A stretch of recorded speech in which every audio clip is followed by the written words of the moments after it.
All right, good morning everyone. I'm Dr. Bryce Healy making another video for you today. I hope you're having a great day, whatever time of the day it is that you're finding yourself watching this video. I hope you're having a good day. And today I'm going to talk about the difference in the medical systems that we have, largely between two systems, that is between allopathy, or the conventional orthodox medical approach, and homeopathy, something that is holistic, natural, but not understood and well recognized.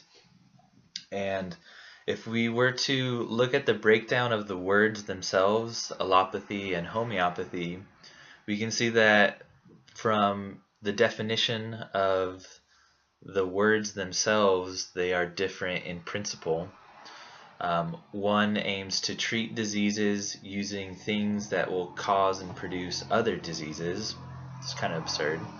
And then the other system, homeopathy, aims to treat diseases using things that will cause those diseases. A principle called like curing like is only within the homeopathic philosophy and understanding. And they set up for themselves very different approaches to what the body is going through when it has a disease process.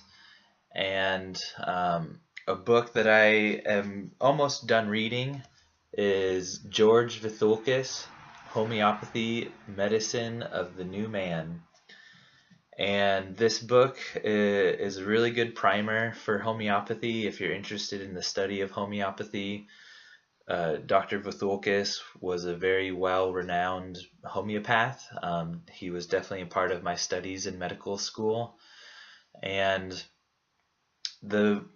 essentially what I find the main difference between an allopathic approach to medicine and the homeopathic approach to medicine is where the individual has an understanding of what is happening to them and what the individual is going through.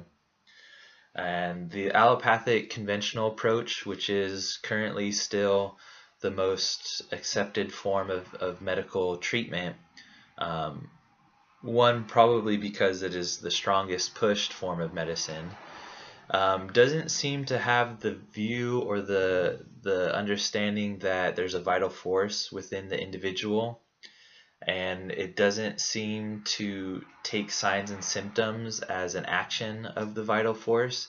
It views the individual organism as very left to its own devices, subject to the environment beyond its control. And it kind of takes a standpoint that disease is this thing that comes in from the outside. And all of that philosophy of that side of medicine doesn't really make attempts to harmonize the individual within the system of the world, the universe, their society, things like that. And homeopathy, on the contrary, takes a very different approach. It views the organism, the individual, us, ourselves, as having an aspect of vitality that is health producing, that is part of what we understand as the disease. And it aims to enhance and utilize that vital force to carry out the mechanisms that are in play for the body to heal itself. And as I've been reading this book, there's many good quotes that Dr. Vithulkis lays down in this book, but I wanted to talk on just a couple of them. In here, he mentions sort of what we can understand are the basic principles of understanding the vital force. What is the vital force, essentially? And taken from another homeopathic lecturer, he quotes that, for one, it is endowed with formative intelligence, i.e., it intelligently operates and forms the economy of the human organism. Is one facet of the vital force, is that it's intelligent and it forms and operates the economy of the human organism. Second, it is constructive. It keeps the body continuously constructed and reconstructed. But when the opposite is true, when the vital force from any cause withdraws from the body, we see that the forces that are in the body being turned loose are destructive. On the third note, it is subject to change. In other words, it may be flowing in order or disorder and may be sick or normal. The fourth point, it dominates and controls the body it occupies.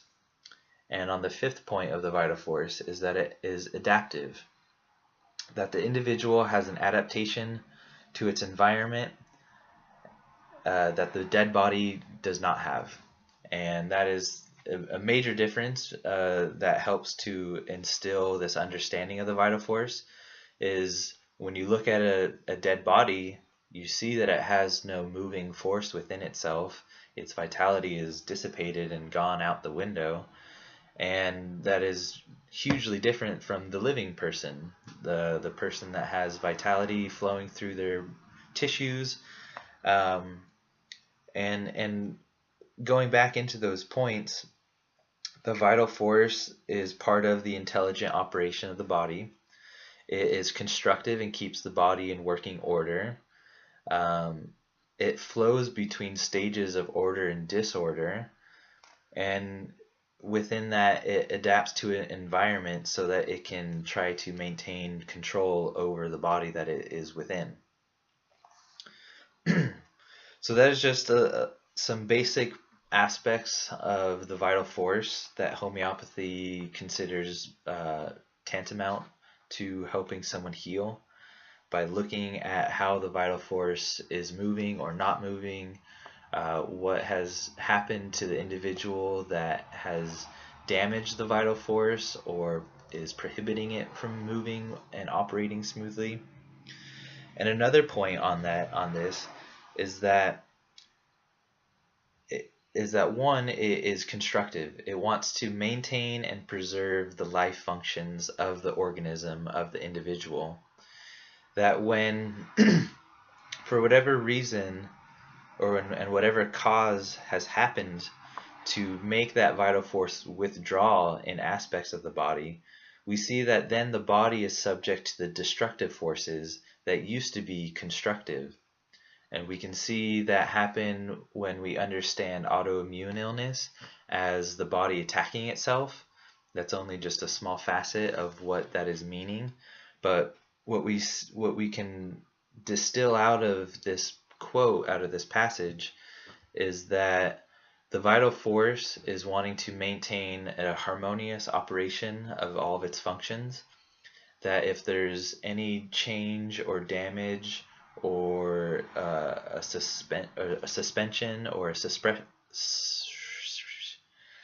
suppression of its vital force, then we see that it switches. It starts to become destructive. There's tissue degradation, there's degeneration, there's disease.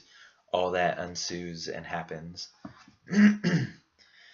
And I think it's useful for all of us individuals, as well as a society in general, to start to work with the principles of homeopathy so that we can heal ourselves on a vital, holistic level.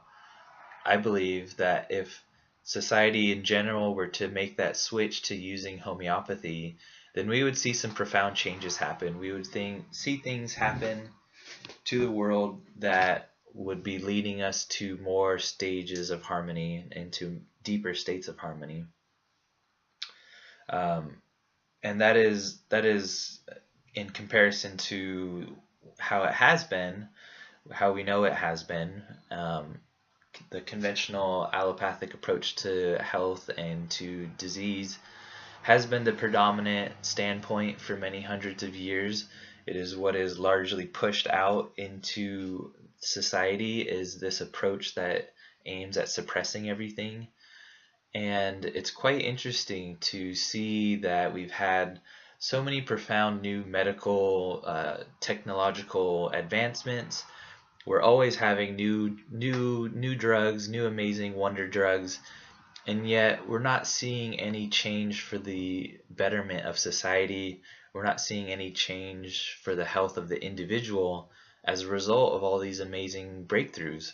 So what must be happening within the medical system that is causing this? And I believe it comes down to the fundamental use of philosophy and principles, and how we are attempting to subvert, control, or altogether suppress the vital operation of our individuality, of our consciousness, of the force within us that is sustaining our life. And that is something that I hope to really change just by pointing it out and talking about it. Hopefully we can all start to read a little bit more, study some more, ponder and reflect deeper, and arrive at a state of understanding the true healing power of nature that is within homeopathic philosophy. And as a naturopathic medical doctor, I use predominantly homeopathy. It is a major facet of the medicine that I use with individuals to give them that substance that they themselves are showing a matching sign of, that then helps them to heal, is completely amazing. And to point out the difference between these two systems of medicine, I'm going to read another quote from this book. They will tell you that modern medicine has spectacularly raised the expectation of life throughout the world, but they will not admit that they have helped to produce really the kind of man who is dead at 30, though perhaps only actually buried at 70. So George Thocus has a very strong quote of his opinion regarding allopathic medicine right there, that through the continual use of suppressive drug medications on the individual, it eventually leaves a person at a state of being psychologically dead, is what he says.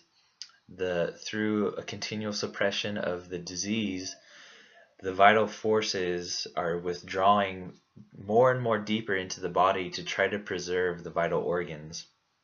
The vital organs, the most vital organs, are the brain and the heart. The next vital organs are the liver, the kidney, spleen, and lungs. And then we have the digestive tract, and then we have the muscles, the bones, and then ultimately the skin. And that sets up for us a gradation, sort of a gradient of which organs are most vital and which organs are least vital. The most vital organs are going to be the last to show signs of symptoms of illness and disease. And then the skin is oftentimes the very first system to show a disease process. Oftentimes it's during infancy. We classically see the diaper rash develop on an infant, and then the first suppressive medication used is some type of hydrocortisone cream. And this has been well documented and well studied, how an early age skin suppression eventually leads to states of asthma, bronchitis, chronic pneumonia, which then eventually lead to liver issues, kidney issues, a whole range of different health problems if that person is continuing down a path of suppressive approaches to healing. And it's quite unfortunate that that is the state of many of the individuals now, that there's been such a chronic history of suppression within their own timeline, let alone the timeline of their parents, that then eventually led into an inherited state of illness.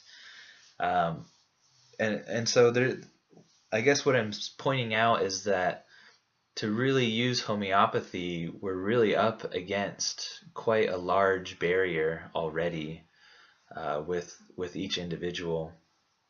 And that's not to mean that there's nothing that we can do. Definitely homeopathy is something that we all need to switch to start to use more and more of. And I believe as a result of using homeopathy, we can start to see a society that is healing holistically, that is healing naturally, and that is also becoming more aligned to the natural cycle rhythms and understanding of nature. That would be the ultimate goal of using homeopathy, is to lead society closer and closer to nature and in harmony with nature. since the very essence of homeopathy is derived from nature, it will help us to return to nature.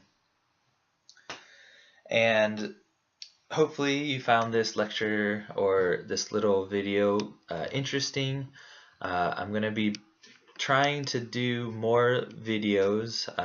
Time certainly slips away from me quickly, and I find myself not making videos when I wish to be making videos. So on that end of my own endeavors, I wish to change and to start to put out more videos that hopefully can help get you all to understand a little bit more of what this holistic, naturalistic lifestyle entails, what the different philosophies are that we can start to incorporate, how to use them and integrate them into our life and into our understanding, and how we can then use these for health and wellness and to help ourselves heal. So I encourage you all to maintain a subscription to this YouTube channel, to tune in and see what else I'm talking about. I do believe that I have quite a unique perspective on health and wellness. I was trained in naturopathic medicine. I use predominantly homeopathy, and that is just the surface of what it is that I can talk about, that I incorporate into my own individual philosophy. So I'm going to be making more videos on it all, and I encourage you all to keep checking in and hopefully find some new inspirations of study, of interesting ideas to maybe start to work within our minds. And ultimately, I just want to help provide information. The word doctor really means that one is a teacher, and I hope ultimately to be a teacher of you all, to help bring us all into a greater degree and a higher state of harmony through what I can relate is going on in this world in health and wellness. So thank you all again for watching this video, and wherever you're at in your day, I hope you're having a good one, and much love to you all. Thank you.